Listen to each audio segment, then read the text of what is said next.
It's my particular pleasure to introduce Jay Winnick, who's the co-founder of My Good Deed. Jay, on September 11th, experienced an enormous loss. He lost his younger brother, Glenn, who was an attorney and a volunteer firefighter. He ran into the South Tower of the World Trade Center to help and assist. Glenn's heroism and his devotion to community and to country have inspired Jay to create My Good Deed and work to establish 9/11 as a National Day of Service and Remembrance. Jay's heroism and vision, along with the family members represented here and so many other places, exemplify the powerful impulse to respond to tragedy by working to create a legacy of good. Jay's tireless quest to honor his brother's heroism and the spirit of service has given us a dream that we strive to fulfill as we engage millions to serve on 9/11 Day. It's my pleasure to introduce Jay.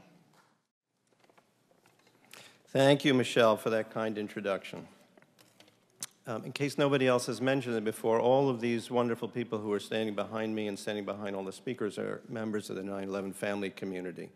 So perhaps we could give them a round of applause.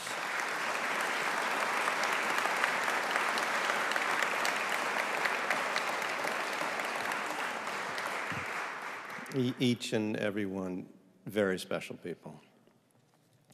There are many members of the 9/11 community here with us today. Family members, first responders, volunteers, rescue and recovery workers. Our thanks to all of you for your support and for the inspirational way you live your lives.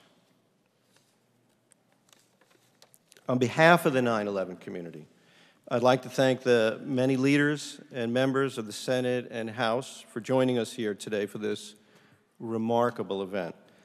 The support we have had on Capitol Hill and in the White House as well for this observance goes back many years and was and continues to be valued and essential.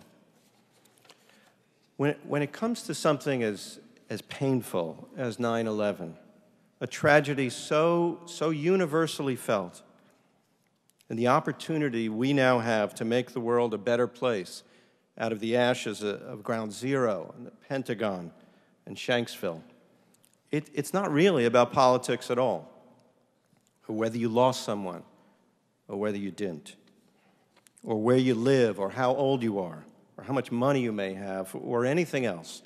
We all have an opportunity to make a difference.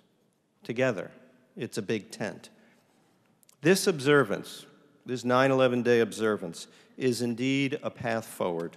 This is about paying tribute in a way that teaches the other side of 9/11, how good people of the world responded to rebuild our nation and our national spirit.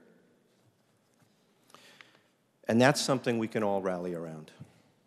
Surely most of the 9/11 community members I know do not want to be known as victims. So many are extraordinary in the ways they have rebounded and have gone on to do amazing charitable work and made major contributions to society in the wake of their sorrow. So this observance is in many ways an extension of the examples they have set. These people have set.